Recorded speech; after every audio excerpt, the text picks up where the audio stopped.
So good evening, everyone, and welcome to the first edition of Reputation Today Prime Time, a weekly knowledge sharing series presented in association with niche PR firms. The first edition of RT Prime Time is presented in association with Seraphim Communications, a boutique PR firm with a global reach in India, and in partnership with MindMint India. A warm welcome to all our panelists and the 130 plus registered participants who have logged in using Zoom.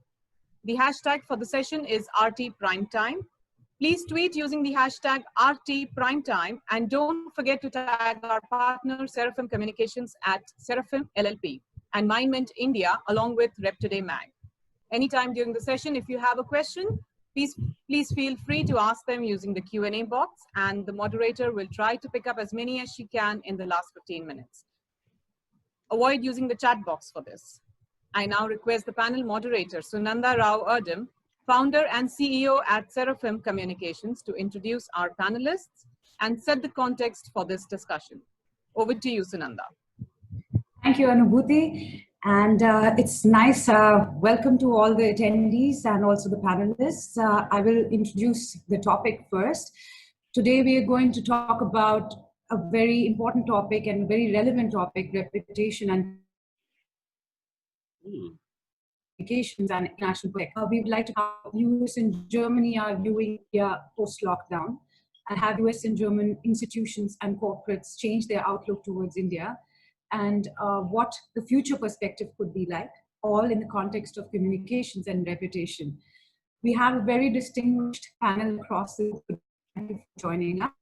So I'll have today from New York, Abhishek Suryawanshi. He's director of Wikipedia's SWASTHA. It's a global program. In New Delhi, we have Hans Christian Winkler. He's the spokesperson and head of public normacy at the German embassy in New Delhi. From Mainz, near Frankfurt in Germany, we have Jonas Spitra. He's manager corporate and innovation communications, SCHOTT AG, who are the top players in the pharmaceutical packaging industry. And in New Delhi again, we have Udbhav Tiwari, who is the public policy advisor of the Mozilla Foundation. I would first like to start by discussing about the general perception of India from an outside-in perspective. So since February or March this year, almost every country has grappled with the pandemic. And just to kind of start off, Germany has earned a global respect in containing the spread of the virus, and one of the fewer countries to ease the lockdown also quite early. And we have also seen the German embassy in India leading repatriation efforts in a very systematic and fluid manner. So very, very big congratulations to you for that. So Hans Christian, I'd like to start with you first. It is all the more pertinent that we ask you what people in Germany are thinking about India's handling of the pandemic at present, given that thousands of Germans visit India annually, and there is a sizable expat community here as well. Yeah, thank you, Sunanda, for posing this very pertinent question. We've been very, very active on the repatriation already some 3 months ago. We were, I would say, the first. We were not the biggest. So the United States and the United Kingdom, and then later India itself had a bigger job to do, but we started out quite early. And I think the limelight has been on India only for the last 1-2 weeks with the cases rising. There's a much more reports and reportages from TV and news organizations about India. I would say the image is critical but not negative, seeing the big problems and the big task which is before India with its huge population, which it's a big cultural variety. So there's a little bit more limelight on India. General, me as a media counselor, I'm trying to bring more limelight to India, perhaps not in this situation, because we have a very specific situation that there are nearly no correspondents of news organizations on the European continent compared to, say, the United States, the United Kingdom, or even China. And There is an awareness of the problems India is currently facing, but there's also quite an amount of compassion with the population of India, which are facing quite a difficult situation. Great. I mean, the outside perspective is very important at the moment when all countries are grappling with not just the virus, but domestic issues as well. Abhishek, you are representing Wikipedia, one of the top websites globally with a whopping 15 billion page views per month. You're currently the director of Wikipedia's project called SWASTHA, plus you've been based in the US for quite some time now. We are also seeing a new America emerging in amidst all global crisis as well. So from an outside perspective, how has your experience of India been in the past 3 months? We know that you're also stuck there in thoughts. And how is, in the context of your work and your daily life, how have these months been for you? First of all, thank you so much for having me. Coming to the question, it's really interesting. Like, I feel like we are living in a new world. Almost feels like we are in some kind of a scary movie, and we never know when it's going to end. And Wikipedia, we have this special project called as SWASTHA, that special Wikipedia awareness scheme for the healthcare affiliates. And so we are seeing much and much traffic coming on Wikipedia because people are sitting at home. Everyone is panicking. They don't know what's going on. People are hearing words for the first time, like social distancing. People have never heard about those words. What does it mean? Why it's 6 feet? And then people love to do their own research. People Google something, or even if you ask something to Alexa or Siri, the first link comes up is of Wikipedia. So we are receiving a lot of traffic, but that also increases the responsibility as an organization. And the interesting thing about Wikipedia is Wikipedia doesn't have its own staff which writes articles.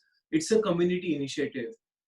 So we mobilized volunteers who understood the need of the hour, and they are continuously updating Wikipedia COVID-19 related pages on the Wikipedia. So we are making sure, with the help of the volunteers, that information is up to date and accurate. As per the US is concerned, it's same situation as India. People are confused what's going to happen, how long it's going to last. Unemployment is all-time high in the US. I guess that's the scene all over the world. So yeah, it's a very interesting world we are living right now. Yeah, you're absolutely right. In today's times where people have also easy access to information and technology vis-a-vis the internet, the role of communications and bringing out perspectives has become more crucial. Especially when we see people having easy access to information, including fake news as well. I turn to Udbhav from Mozilla. You've been one of the industry's leading voices around some of the recent tech policy developments in India also, and that advocates free information with responsibility. Do you think India is somewhat finding it challenging with the balance between internet access and data privacy, or let's say cyber safety? Thank you, Sunanda. Great to be here as well. I think India's sort of broader impression in the world is definitely as one of the most important markets in the technology sector. I mean, globally, you see corporations treat India in a very sort of important light, sometimes like dedicating billions of dollars in resources, as well as having very large teams to deal with sort of the government and as well as like the public impression of how their companies work because of that importance given to the market. In terms of whether India is struggling with that impression or not, I think it's a 50-50. There are certain areas where I think India can do better with regard to how it is approaching the regulation of the internet at large. I mean, if you look at things like privacy and data protection, the fact that in the world's second largest market still doesn't have a data protection law is quite a sort of glaring omission in comparison to many other laws that even like many of India's peers like Brazil, like Philippines, have now, like Russia even, have had for a fair amount of time now. So I think that's an example of some place where India can do better. In terms of other places where I think things like India has done well is definitely things like net neutrality. If you look at India's net neutrality regulations and the public movement that happened around, even in comparison to the United States of America, India has one of the strongest net neutrality regulations in the world and has definitely played a very important role in keeping the internet an open space. So I think in that balance, India is moving forward. It's a challenging area to regulate in, but the government is clearly, I think, doing a better job every single year than the previous one in sort of coming out with regulations that balance India's sort of national interests as well as the rights of citizens at large. They do better at some places and not so good at some, but overall there's definitely progress. So India has had a very strong bilateral relation with Germany as well as the US. And we have today also a very healthy mix here in the panel. We have seen both sides, we've seen both sides of the world. We also have today with us Jonas, Spitra, who is representing the corporate side of Indo-German relations today. Thank you, Jonas, also for joining us. It's been, Jonas is a very, very distinguished Hindi speaker as well, and we hope to hear some of his Hindi also today.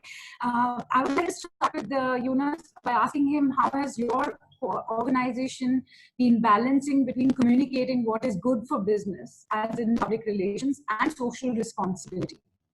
So thank you, Sunanda, my pleasure. I really feel the pressure now that I'm should speak Hindi or something, but maybe we do this later. It's a great question. I mean, I guess we could have given a whole lecture about that topic, but I can just answer that on a personal side, but also maybe give you some information when it comes to the company I'm working for. So what you all have to know is that the company I work for, SCHOTT, is a foundation-owned company. So it has been founded 135 years ago by people that actually had quite a vision. People like Carl Zeiss and other famous German engineers named Abbe and SCHOTT, actually. And they basically were very clear concerning specific kind of CSR measures back in the days. Obviously, you had different names for it, but this idea of social obligation was very important. And when Carl Zeiss died, Ernst Abbe actually set up a whole foundation, and this is like the constitution of the company. The company Carl Zeiss runs like that, and the company SCHOTT runs like that. And in this foundation, it's actually written that you have to provide a specific amount of the income you generate to a good cause. And this good cause is mainly defined as giving it to science, to research, to professorships, to any kind of research chairs or PhD programs, but also to specific kind of regional CSR measures. So concerning SCHOTT, this question basically, the answer to that question is it always has to go hand in hand. But of course, that's a huge challenge on an international level. And well, I don't know for how long I should talk about that, but maybe this gives a very first glimpse into the topic. Thank you, thank you. We'll definitely be talking more about certain other aspects about the business. Hans Christian, of course, you are representing, or you're in touch with not just corporates, but also organizations, NGOs, think tanks, not just German also, but European. We have a strong people-to-people connect there as well. So I would like to also ask you how the German, or let's say European entities, especially the ones who have operations here in India, viewing India at this time, where are the most pressing challenges that you see coming forth, and what are your thoughts on the real business impact that this pandemic could have and the role of communication that could play in it? So what I wanted to say is these are general questions which are not only specific to India. It's a question how globalization, how global value chains are going. What is the reaction of big countries like China, like India, like the United States, but also the European Union to these pressing challenges? What is going on? And in India, I see on one side a certain depression, and on the other side an over-optimism. Because when people are saying now all these companies are moving from China to India, sounds a bit over-optimistic to German ears, but at the same time, there is no need for rampant pessimism. So it's really, I do really hope that governments and also big commercial operations don't make big mistakes and walk away from globalization. I think it's very, very important to have globalization 2.0, which have more social responsible and ecological responsible value chains, also value chains which can be operated in a way which are generated in a way that they are fitting into the new challenges and new demands. And what I'm trying to work on, at least in Germany, that India is becoming a little bit more present, a little bit more up to speed, but up to the value of the real value of India, there's still a certain gap between what India should be in Germany and some parts of the European Union India is currently, quantity-wise and quality-wise. Thank you. No, that is definitely a point that we have to ponder, and we've had a lot of discussions around these topics as well, which leads obviously, to the question that how has a pandemic situation like this led to any specific change in the company or the organization's way of communicating with its audience? Abhishek, I think you are, since your organization is present globally, what kind of a difference are you seeing in that? Is there anything specific about communications vis-a-vis India or any other country? So speaking of India, the first question people ask is who is writing my healthcare content, or like in general any content. So that's why recently we started this initiative where we reached out to healthcare experts. So the biggest challenge any organization has is first is producing the content and making sure it reaches the right audience. Most of the organizations produce great quality content, but no one is reading it. Wikipedia has exact opposite problem. We have such a huge audience, but we may or may not get quality content all the time. So that's why we reached to the healthcare organizations, non-profits, as well as the university experts. So through this initiative, we asked healthcare experts to give us a draft of say COVID-19 article that was verified.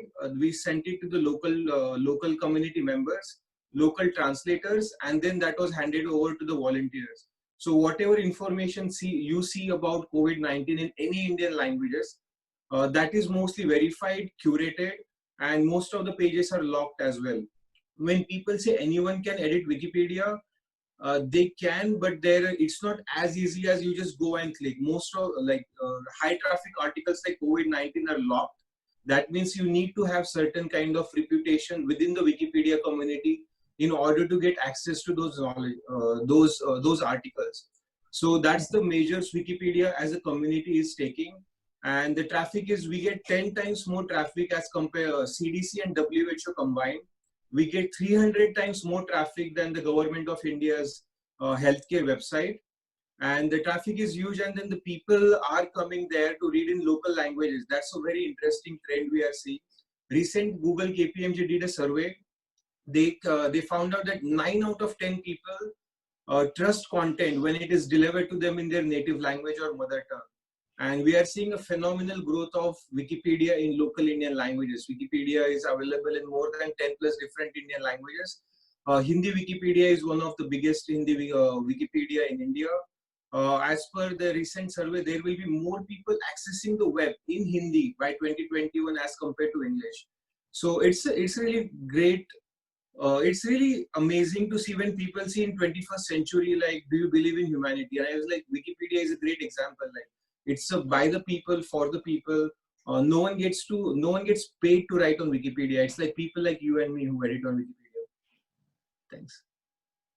Yeah, I mean, that is definitely a question with which we have kind of grappled with also quite a lot, that there is just so much of traffic, so much of information. There is obviously this ethical dilemma. Companies are not just playing that role of a loudspeaker and then announcing whatever they have. We are seeing a lot of two-way traffic. Consumers or your customers or even your stakeholders have become an equal participant in communicating, and they're becoming a stakeholder in actually deriving, or let's say that the company derives its focus on communications. Now, Udbhav, I'd like to ask you about, this is the kind of the ethical dilemma that companies and organizations also have. What would you like to say about that? How do companies and organizations such as yours deal with this dilemma? I think that different organizations have different ways of dealing with it, especially when it comes to how they're structured, the extent to which they're present within an organization. So there's, I think, an operational part to dealing with that dilemma. But independent of that, I think it's also important to think of the principal stand that an organization takes and the values that an organization openly ascribes to follow when it comes to these matters, right? And I think, at least speaking for Mozilla as an organization has always been a radically open organization. Some of the largest contributors within Mozilla are actually members of the community and members of the free and open source software movement who give their time and their sort of intelligence and skills in improving the product merely because it is a part of a community. For example, in India, Firefox is available in many languages that have only been converted to by that community, right? So they've taken the English version of Firefox and then say made it available in Marathi and made it available in many other languages. And I think that sort of ethos within the company of being open, being inclusive, trying to be empathetic, understanding what other individuals and members of the community are going through have sort of seeped into a part of Mozilla Corporation and the foundation's culture. And I think those things together are letting Mozilla play, I think, a role where it is certainly introspecting and is wanting to learn and grow in these times and how it can be better and more effective. But in general, over 50% of the company already worked remotely all over the world, even before the pandemic, which is, I think, an outlier number in comparison to many other corporations. And because of that, a lot of the things and lessons that I think the rest of the world is sort of experiencing now are things that Mozilla has learned and has tried to sort of overcome over the past decade and a half. Yeah. So, Jonas, I would also like to ask you this. Do you think this has also become more important to have that two-way traffic between the two-way open communications between, you know, the one who wants to speak and the one who wants to listen? How would you see that, the interaction with your audience? I think that the interesting thing with the crisis we all face on an international level is that it teaches us so many different lessons when it comes to communication. On the one hand, I think it reminds us of the old school things, actually, I would argue, right? So it's still about a lot of listening, about understanding different people. I mean, it's a global challenge, but we have different regional issues here. And I think the most important thing as a communicator at the moment is actually, first of all, to be transparent about that you know many things about some things, but about other things you don't know them, right? So you have to listen to your audiences, you have to be very careful to understand their points, and then obviously you should go into some interaction and listen. I think great communicators should be great listeners, to be very simple. You know, to be very simple about that. And of course, we have then broader topics. Okay, how do we reach our different audiences? What kind of channels do we use? What kind of great platforms, regional platforms? What kind of regional trends are there? Let's take the examples for Abhishek just mentioned. What kind of different languages should we maybe reach out to? Yeah. So, for example, when it comes to the employee communication at the plant we have in Gujarat, this was of course also done in Gujarati, and people, I think, see this. I think they see that, particularly in dire times, it's so important to speak the specific, you know, local languages and to understand the concerns of people. I would appreciate the same. I think it's with everyone the case, right? And that's an interesting issue, I think, when it comes to this kind of globalized challenge, when it comes to communication. On the one hand, we all have to solve that as a global community, but we have so many different regional challenges, and we have to be very specific here in our different kind of communication approaches. Yes, absolutely. Hans Christian, is there, in your experience, a cultural difference between when you're speaking to different audiences, or are we talking about one globe, one world, or how has the reaction been, and how has your work been affected?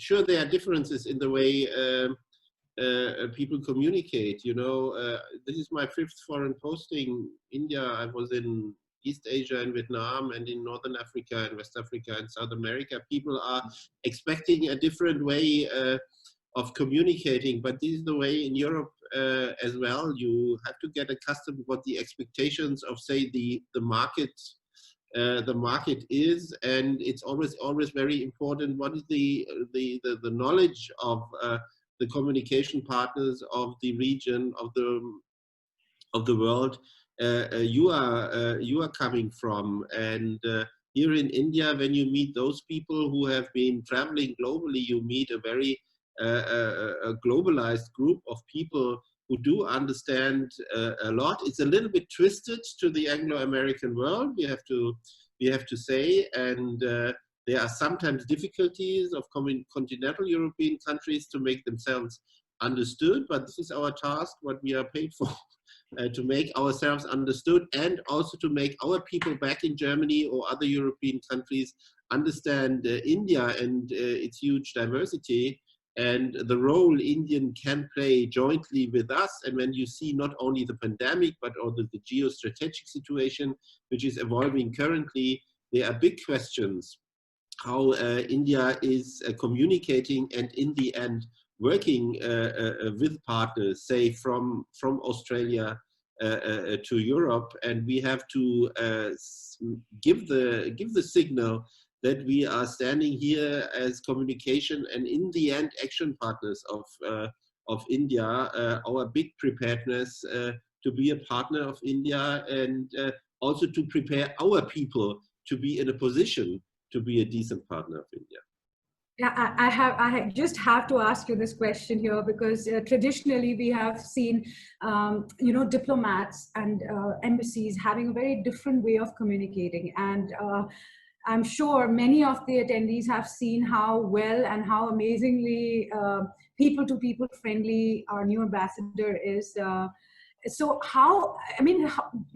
he's very, very popular on Twitter with the Red Ambassador, and the whole thing. Where would you like to share with us how did this come about, and where is the thought process behind this communicating at a very regional level? Of course, we know that he's a very India affable person. The ambassador, His Excellency, he has been here for quite some time, also in his younger days as well. Yeah. Is it more personal related, or is it like a proper strategy behind it, or how would you define it? Yes, I'm very, very open to you. We are not hugely big on strategy. We are quite big on action. So we knew who was coming when we heard that Mr. Lindner is coming to India. And I have to admit, this is the best time I had in my 25 years with the German Foreign Service, because he's not only to Indian audiences, he's also to his people, a very, very open person. And we are discussing every day what we are doing, and Germany will be assuming the presidency of the Council of the European Union by 1st of July, and get prepared to some interesting things which we will be offering from then on. It's difficult in times of pandemic, and it's not only that my ambassador is a very communicative guy.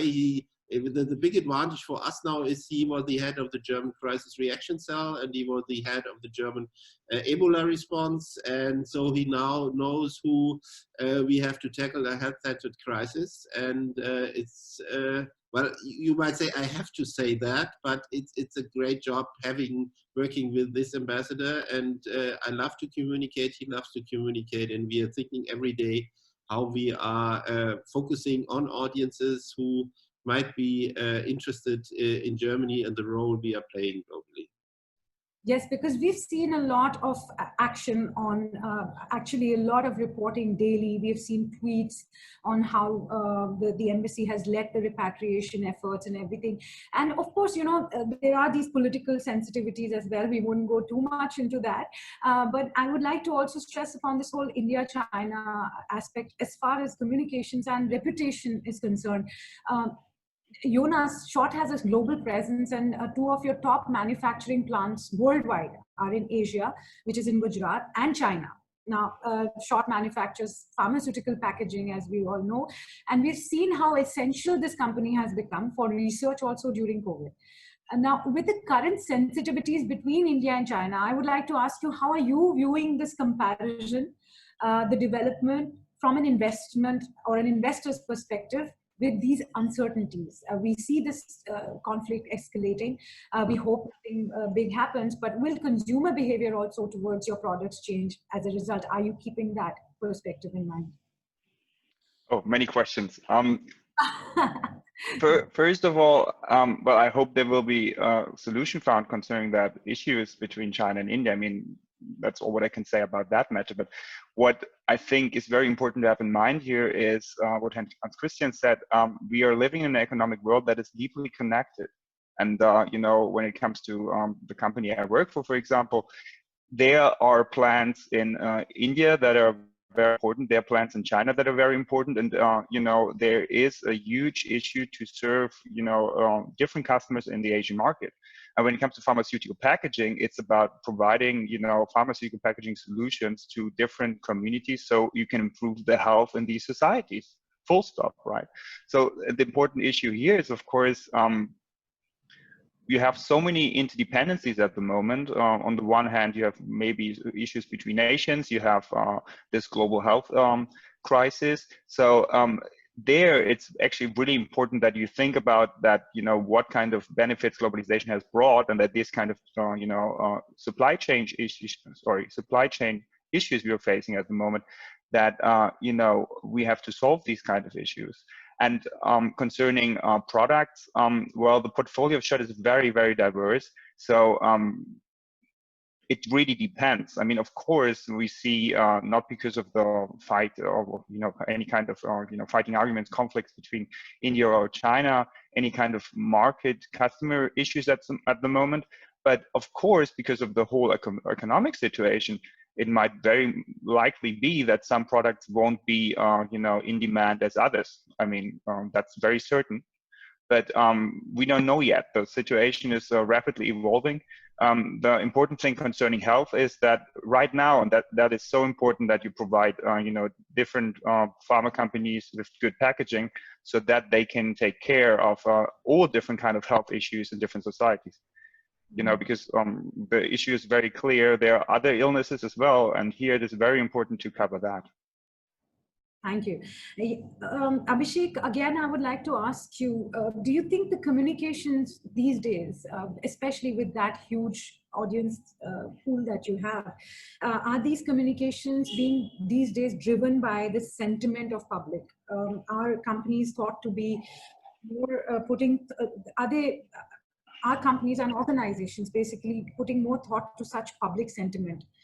Shouldn't we kind of differentiate between? So that's an interesting question. Like on Wikipedia, it's totally based on citations and references. So I might be passionate and emotional about a topic, but if there is not enough evidence or reference to support and back my claim, then that information won't go on Wikipedia.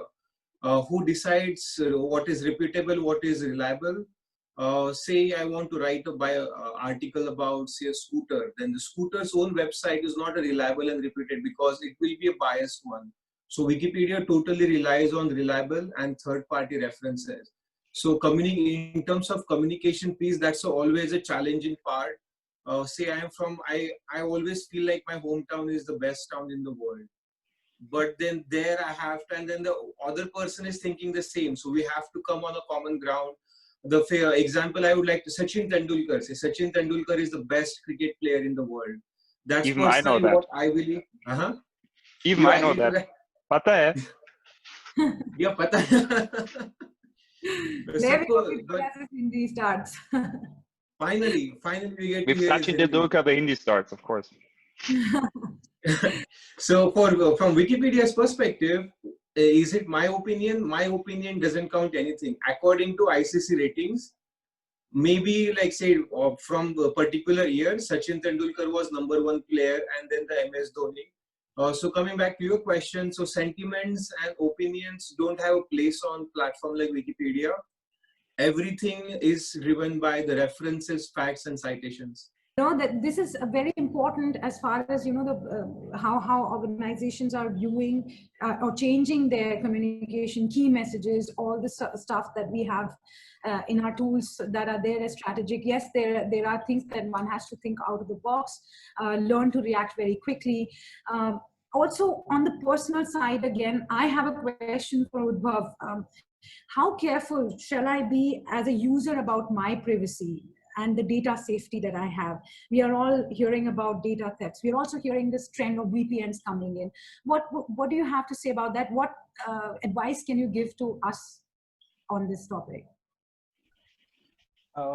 Thank you. I think that there are 2 or 3 things to keep in mind. The first is that thanks to laws like the GDPR and other data protection laws that are now sort of proliferating around the world, it's actually reasonable for a user to expect that if they utilize a large commonly used service, that they have a minimum level of sort of data protection associated with their data, right? So the first thing, therefore, I think most users should keep in mind is that to use reputed and like services that you can trust, and to not say fall for scams for messages that you get, or temporarily use a service that you may use only for a day or two, but you may leave the app installed on your phone and it may sort of sweep up all of the data that is actually on your app, and so on and so forth, right? The second is that there is no real substitute for digital literacy, where having a good idea of security practices, like having good passwords, using two-factor authentication for your important accounts, making sure that you regularly sort of sweep your accounts for any suspicious activity, such as if you get a login notification. So a lot of these are very sort of granular measures, but in general measures that I think more and more people are gradually following all over the world, and in India, because they want to keep their data and their information secure. And finally, I think that there are services that can particularly help you do so. Firefox itself has two services: Firefox Monitor, that actually lets you know if your password has been found in a data breach, and Firefox VPN, which is for now being demoed in the United States of America, but is more broadly spreading all over the world, and it may come to other countries as well.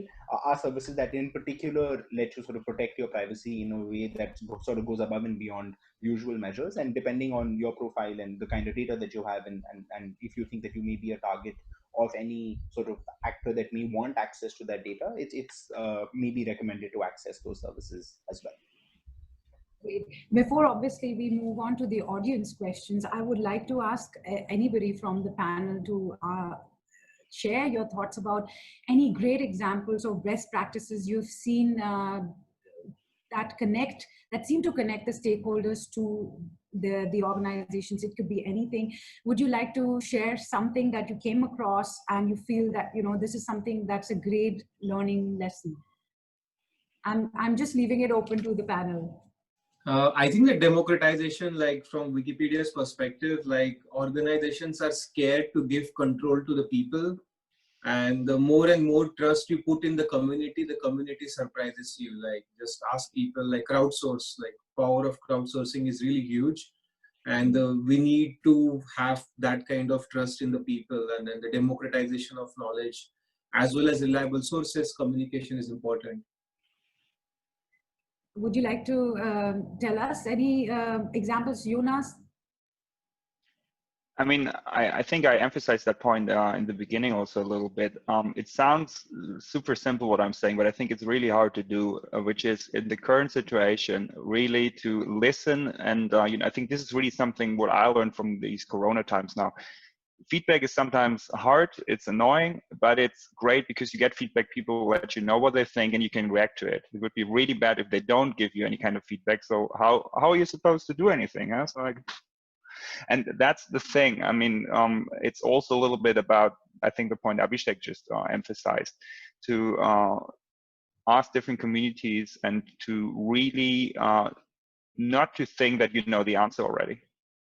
And I know it sounds super simple what I'm saying and very general, but to have this in mind, I think helps immensely in this kind of tricky times. And I think this is also very important when it comes to all kinds of crisis communications. Say what you know and be also transparent if you don't know it. Because if you say something and you know, and it turns out that you didn't know it, well, then you have trust issues. Then you have huge problems. So salami, slice tactics, etc. is not a good idea. Be transparent about it. And I think people will understand it. And sometimes that also helps to send hard messages, because people aren't stupid. People know that there are sometimes tough times or that there are challenging times. But in that kind of regard, when I reflect, about the last 3 or 4 months, I think there were a lot of great, also personal moments, because people gave great feedback and helped a lot. So, and this, I think, sends a really strong message when it comes to also an idea of international community. Different perspective, different cultures, but the messages and the feedback was overall so helpful. I would like to add, it's always worthwhile when you really can personalize certain situations. We at the German Embassy, we have this Science Circle lecture, which is bringing scientists from Germany and other countries to India.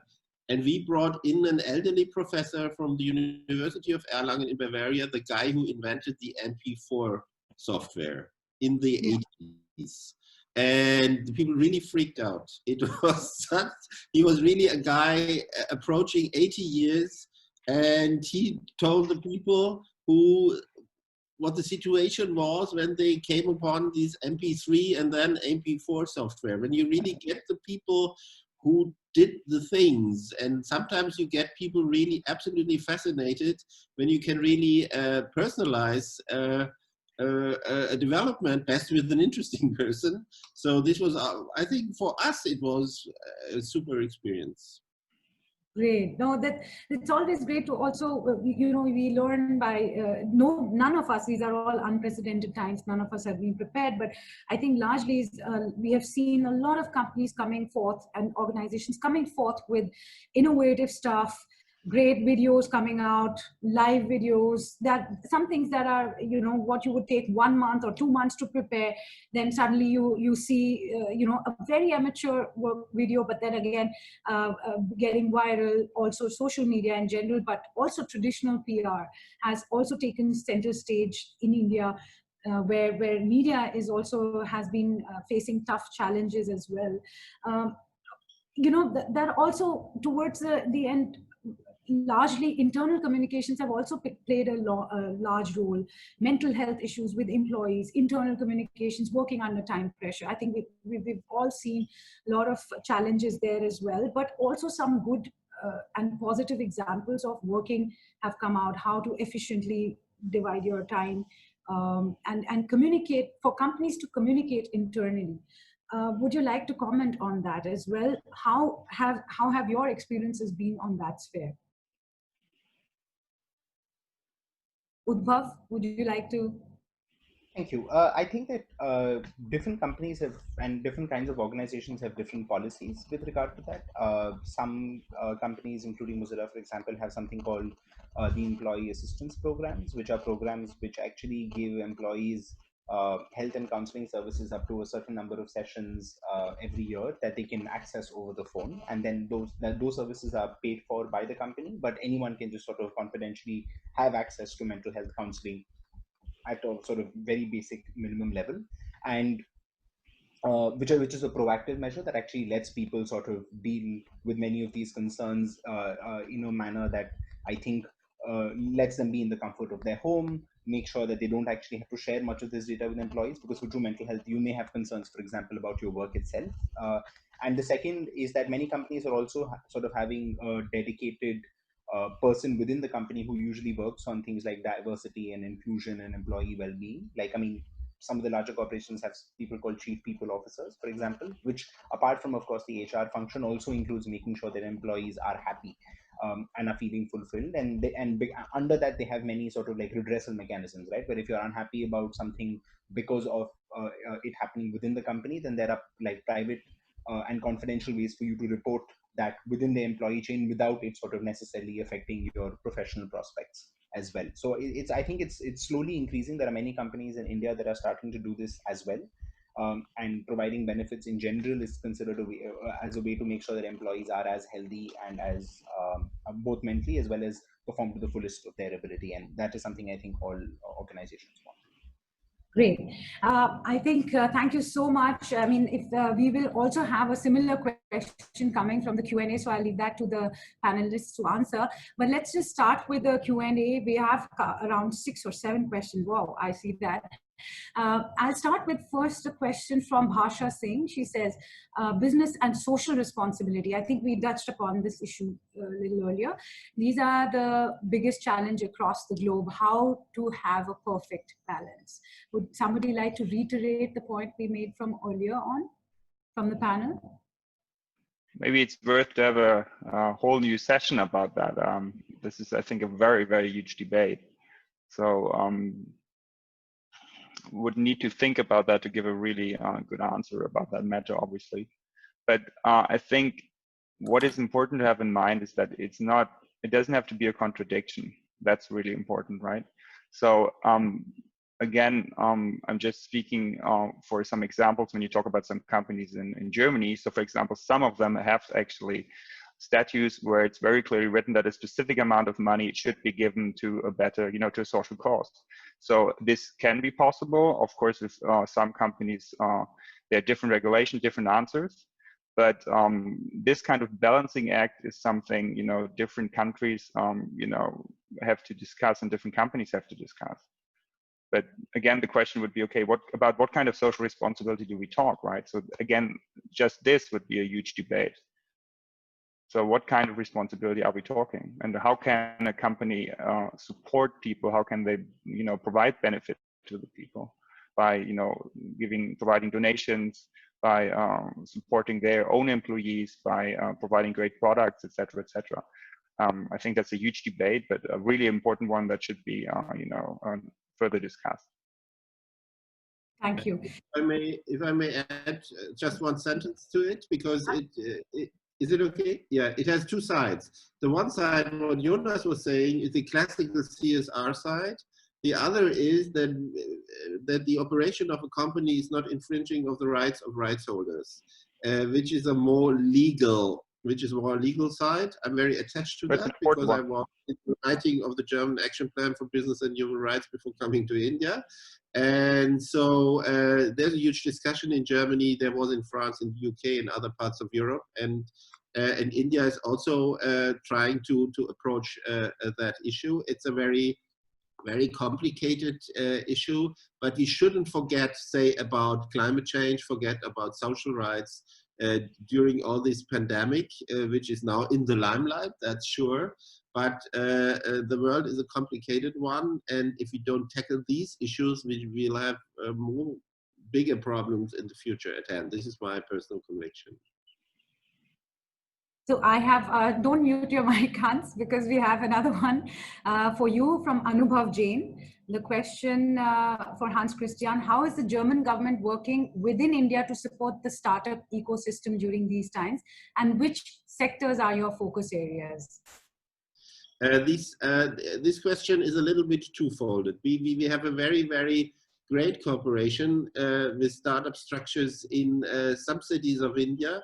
Germany is very interested in connecting startup ecosystems in different countries of the world, and namely in India. We have a startup incubator in Bangalore, but we have also programs working. So we are not discriminating between industries and sectors. There are surely things like fintech. There are others which are really connected to that, what is going on in India. We, as an embassy and as development cooperation, as economic cooperation, we are trying to connect people. We are putting money into a cooperation. So I couldn't say we are especially interested. Well, we are interested in fintech. We are interested in smart cities. We are interested really in climate policy and urbanization solutions for the future. But as Germany has a wide array of products, wide array of activities as an industrialized nation, we are very interested nearly in everything what's going on in India. And we have programs and projects going on in India. And we are now having a problem because these projects and programs were geared to make people meet. This is not everything in the project, but this is also a big problem for our activities, because in the past, pre-COVID, we were completely geared to bring people together as an embassy and as a government organization. And now we have really to be super creative to see that without physically meeting, how do we bring about the same results, the same solutions like we had, say, in the physical era. So we are really thinking hard, and the solutions are not yet there. I have to be very open and blunt. Thank you. No, thank you very much. That's true. You know, we have seen also, for your information, Udbhav, there have been a lot of Germany and India agreements that have been signed, around 10,000 crores rupees worth of financial and technical cooperation agreements have been signed. So yes, there's a lot that's in pipeline as well. I would move to the next question. I think I saw something. Yeah, for Abhishek, again, Udbhav has asked for Abhishek, how big is the issue of fake news in India? I think that's quite a big one. A small question and a big answer, right? It's a global issue right now. As United Nations recently said that more than COVID, like the infodemic is the biggest issue right now, because people like to believe whatever they read, or like if someone sends them, like I read it on the internet, that's like another thing, so it must be true. So fake news is a really serious issue, and when people start circulating fake news related to the health, then it just doesn't affect the two people, like the one person sharing and another receiving it. If both people act on it, it affects everyone around them. So I think it's not just related to India, it's a global issue right now. And then together we need to make sure, like whenever we hear something, we need to ask who is saying it, is it reputable source, is it reliable source, and if I act on it, then how it's going to affect me and then the society around me. Great. So moving on to the next question. I think we'll just take, there is an anonymous attendee that has asked a question for Mr. Hans Christian. Did German government take back people through a branded program similar to the Vande Bharat mission? Yes, sure we did. We had a big activity bringing back German citizens, but also Indians who lived and worked in Germany. We have more than 5,000 people bringing back to Germany. We were really in the first wave, and I would say nearly half of the people we brought back to Germany were Indian citizens who have a permanent residentship, so people in the business, but major people in university and academia as students and researchers. This was really a big, and it was really a complicated thing at a time when we had the full lockdown 3 months ago. It was a real experience for us, and we are a little bit proud that we succeeded in it, because it was not an easy operation. And it also brought us as a team at the embassy very much together, because it was a real experience. I saw that you won a lot of hearts with that also, and kind of led the efforts. It was the most complicated thing in that respect, because you had 25,000 people in Egypt, but 24,900 of those were people who went with travel organizations, and they were brought back because India is the tourism place for the individual. So we had 99.8% people who went on their own to India, and bringing these together, say from Rishikesh, from Goa, from Varanasi, this was really quite an adventure. When it was over, it was fun. I don't want to say more. And social media played a huge role there, I think, to bring and communicate with people, reaching out to them. And I think the stranded people also, when once they start knowing that there is a communications channel open via Twitter, I think they also contributed to a lot, and that kind of helped. Am I right on that? You're right on that. And for me, it was as a communications practitioner, it was really also a challenge, because in my normal job, I'm communicated with people who are living in India, who are, say, have a medium to low connection to Germany. So I try to make them interested in Germany, into the relationship with Germany and Europe. Now suddenly I had to switch my communication skills, to Germans in India, to Indians who are living in Germany but who are currently in India, and in the end also to members of our staff who were in home office. So my second staff was not a communicator to the general audience in India, but to a very specific audience, 20, 30, 40 people of our embassy who felt a little bit lonely. So you're really bringing, it was also communicate, for me it was a new thing, communication to keep the team together. This was also a very, very interesting challenge for me. Great. I have a question from Anvesha Brahma for Udbhav. Companies these days are relying on virtual communications, especially in this pandemic situation. How reliable are they? Especially Zoom. We are using Zoom. So yeah, we need to hear the expert opinion on this. I think that it's important to keep in mind that there are, I think, different levels of sort of security, and it's almost always ends up being a little bit of a balance, even though it should not, of how secure one wants to be with their communication and what convenience it actually allows for everyone else.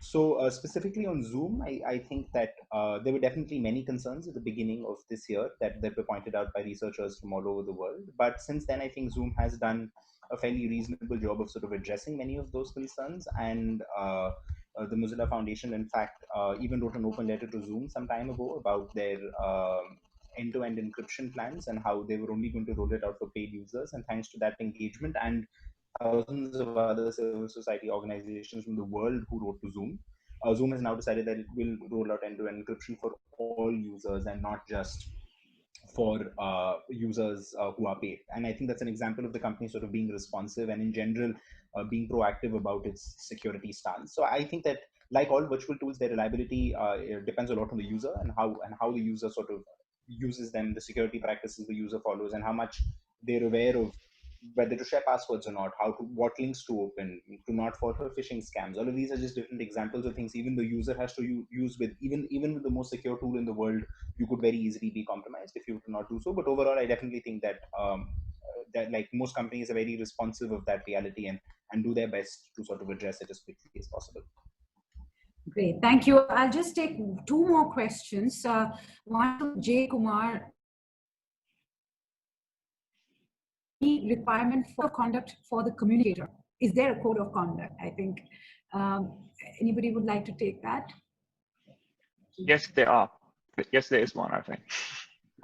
There is one or many? No, I mean, again, a broader debate, but I mean, if you're a communicator, I think you should have an ethical code of conduct. There are ethical responsibilities bound to it. And I think every communicator should check also. I mean, there are different communication and PR agencies out there, as there are journalists, different kind of foundations that have set up a specific kind of conduct. And it is very important to have in mind that to be a good communicator in many ways, I think, is to be an ethical communicator. And there are different guidelines, there are different foundations for that. And it's worthwhile to check this out. And of course, then it's up to you. It's up to every specific person to define what, the kind of setup they want to work in and what kind of ethical boundaries they want to meet. And then again, there's the law, so another completely different setup. But I mean, first of all, I think it starts with you. You should define what you think is really important to be a good communicator. And there are specific no-goes, I think, that are just, you just shouldn't do. Great. Thank you. Just wanted to add, in Germany, there is the German Federation or Association for Public Relations, who has a code of conduct for all public relations practitioners. And the big thing in Germany currently is don't confound your role as a PR guy with a journalist. This is the big discussion we are having in the profession currently. Great. And that also means, for example, if I do something, then you can actually file a complaint. I'm a member of that association too. And I think this is important that people know that you are bound to rules, actually. Great. So I would like to also, I think we are running out of time. So any concluding thoughts from the panelists are more than welcome. And then I'll hand it over to Anubhuti back. Thank you so much. And maybe one or two lines about what you have to say about the topic in general that we shared today. Hans, you're on mute. I think you said something. I say thank you very much, and a big thank you to you, Sunanda. Thank you so much. So I think I will hand over. Thank you, Udbhav. Thank you, Jonas. Thank you, Abhishek. Thank you. I think we have not taken all the questions because of the shortage of time. We didn't realize we have so many questions we would have liked to answer. But yes, at any point of time, we are open on Twitter, so you can ask us these questions at any point of time or send it to us in written again. Over to you, Anubhuti. Thank you so much, Sunanda, for this fabulous discussion. It was indeed an hour filled with lots of learnings and takeaways. It's a pity we could not address all the questions that came in. I would really like to thank our panelists, Abhishek, Hans, Jonas, and Udbhav for their time and insights today. Thank you to all our attendees for taking the time out this evening. We will be back next Wednesday with another edition of Prime Time with a focus on communicating beyond the metros. Follow us on Twitter, LinkedIn, Facebook, and Instagram at Rep Today Mag for updates on all our upcoming offerings. See you soon, everyone. Thank you.